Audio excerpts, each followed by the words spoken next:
अस्सलाम वालेकुम, my name is Akif Nawaz. Welcome to tutor time.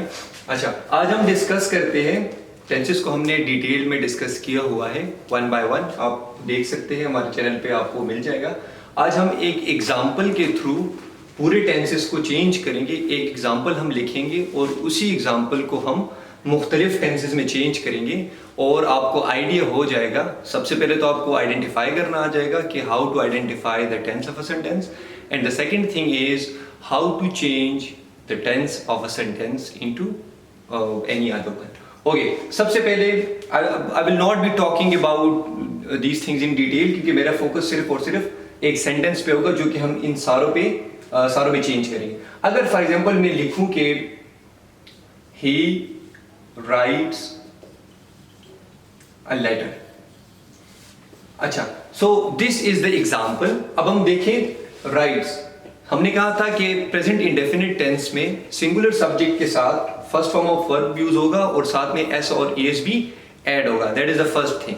सो हम कह सकते हैं कि this is of present indefinite tense. एक और चीज, अगर सब्जेक्ट हमारे पास प्लूरल है तो वो होगा दे राइट अ लेटर।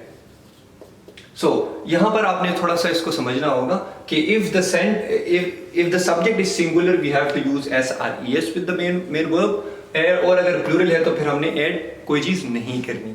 नेगेशन के बारे में हम नहीं बात करते फिलहाल। अच्छा, अब हम अगर इसी टेंस को चेंज करते हैं पास्ट इंडेफिनिट टेंस में, तो हमने कहा था कि in past indefinite tense second form of the verb is used. तो इसी सेम सेंटेंस को हम लिखेंगे ही रोट अ लेटर। यहां पर आप देखिए मैंने क्या किया, सिर्फ और सिर्फ फर्स्ट फॉर्म को मैंने चेंज किया है सेकंड फॉर्म में। अच्छा, इसके बाद हम बात करते हैं फ्यूचर इंडेफिनिट टेंस के बारे में बात करते हैं। सो वो हमारे पास होगा कि he will write a letter. तो यहां पर हमने सिर्फ और सिर्फ द एडिशन ऑफ विल किया है with the first form of the verb. So this is future indefinite tense. अब इसी टेंस को हम चेंज करेंगे कॉन्टिन्यूअस टेंसेस में। सबसे पहले आप देखिए हमारे पास होगा कि he is writing a letter. हमने यहां पे क्या किया, हमने एडिशन ऑफ इज किया है, साथ में फर्स्ट फॉर्म के साथ हमने आईएनजी को ऐड किया है। अब अगर हम प्लूरल की बात करें तो ही शी इट के साथ इज यूज होता है हेल्पिंग वर्ब में, जबकि आई के साथ एम यूज होता है, तो ये हो जाएगा I am writing a letter. और साथ में अगर हमारे पास प्लूरल सब्जेक्ट है तो दे आर, प्लूरल सब्जेक्ट के साथ we are supposed to use are. अच्छा, ये हो गई हमारी बात। फिर हम आ जाते हैं पास्ट कॉन्टिन्यूस टेंस में। पास्ट कॉन्टिन्यूस में एक ही चीज चेंज होती है, that is the helping verb. Was और वर हम यूज करते हैं। सबसे पहले हम इसको सिंगुलर सब्जेक्ट के साथ देखते हैं। He was writing a letter. So हमारे पास क्या है, वाज यूज हुआ है, सिंगुलर सब्जेक्ट है। अगर सब्जेक्ट प्लूरल हो जाए सो दे वर राइटिंग अ लेटर। फिर हमारे पास फ्यूचर कॉन्टिन्यूस टेंस आ जाता है। फ्यूचर कॉन्टिन्यूस टेंस में हमारे पास सिर्फ और सिर्फ हेल्पिंग वर्ब चेंज होता है, that will be he will be writing a letter। सिर्फ और सिर्फ will भी लगता है तो सिंगुलर और प्लूरल सब्जेक्ट यहाँ पर कोई इतना मेन रोल नहीं है इसका, क्योंकि हमारे पास सिर्फ एक ही हेल्पिंग वर्ब है। फिर हम बात करते हैं प्रेजेंट परफेक्ट टेंस की। प्रेजेंट परफेक्ट टेंस में हमें पता है कि हैज और हैव यूज होता है एज अ हेल्पिंग वर्ब और third form of the verb use होता है। सो ये सेंटेंस हमारे पास क्या हो जाएगा, he has written a letter। written क्यों है, because write, wrote, written. Written is the third form of the verb, has is used as a helping verb. यहाँ पर हैव भी हमारे पास यूज होता है इसी टेंस में, और वो इसलिए हमने हैव नहीं लगाया because the subject here is singular. अगर प्लूरल होता then we were entitled to use have. So they have written a letter. फिर अगर हम पास्ट की बात करते हैं तो पास्ट में हमारे पास सिर्फ और सिर्फ एक ही चीज चेंज हो जाएगी, that is the use of helping verb. So he had written a letter, he had written a letter। so हमने सिर्फ और सिर्फ had चेंज किया है बिकॉज पास्ट परफेक्ट में सिर्फ और सिर्फ had यूज होता है एज अ हेल्पिंग वर्ब, और कोई सब्जेक्ट के साथ कोई इसका लिंक नहीं है कि वेदर सब्जेक्ट इज सिंगुलर और प्लूरल। फिर हमारे पास आ जाता है future perfect tense. Future perfect tense में हमारे पास क्या होता है, फ्यूचर परफेक्ट टेंस में भी हमारे पास सिर्फ और सिर्फ हेल्पिंग वर्ब चेंज होगा, जबकि third form of the verb हमारे पास सेम रहेगा। सो वो हो जाएगा कि he will have written a letter।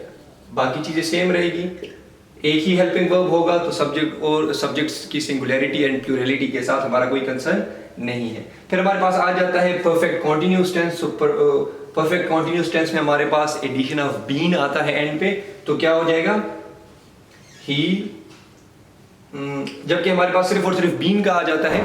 और इसके साथ साथ हम जब इस सेंटेंस को चेंज करेंगे दैट ये हो जाएगा कि he has been writing a letter. अगर आप यहां पर देखें हमने हैज बीन का एडिशन किया है, साथ में आईएनजी का एडिशन किया है। अगर हैव बीन हमने लगाना है then you will have to look at your subject, और सब्जेक्ट अगर प्लूरल हो तो फिर हम हैव बीन लगाते हैं। अच्छा, अब यहां पर हम पास में अगर इसको चेंज करेंगे सो एक ही चीज चेंज होगी, that is the helping verb. तो हैड बीन हो जाएगा हमारे पास, had been writing a letter. Okay, now last one जो हमारे पास है that is the future continuous tense. Future continuous tense में यहां पर आप देखें फ्यूचर कॉन्टिन्यूअस में भी एक चीज चेंज होगी, that is he will have been writing a letter. अच्छा, यहां पर एक और चीज जो कि मैंने नहीं ऐड की, ना मैंने उस पर बात की, वो है द यूज ऑफ सिंस और फॉर। क्योंकि परफेक्ट कॉन्टिन्यूअस टेंस में हमारे पास सिंस और फॉर यूज होता है, और मैं ऑलरेडी डिस्कस कर चुका हूं कि where to use since and where to use for. लेकिन मैं शॉर्टली थोड़ा सा डिस्क्राइब करूंगा जल्दी, दैट इज कि सिंस हमारे पास यूज होता है when the process is in the continuation. अगर एक प्रोसेस चल रहा हो तो हमने फिर उसको सिंस लगाना है, जबकि अगर हमारे पास that event is not in the continuation then you not suppose to use since, उसके अगेंस्ट हम लगाएंगे फॉर। सो आई होप कि प्रैक्टिकल आपको समझ आ गई होगी, and that's all from my side, and if you have anything to ask you can write that in the comment section. Thank you so much, take care, अल्लाह हाफिज़।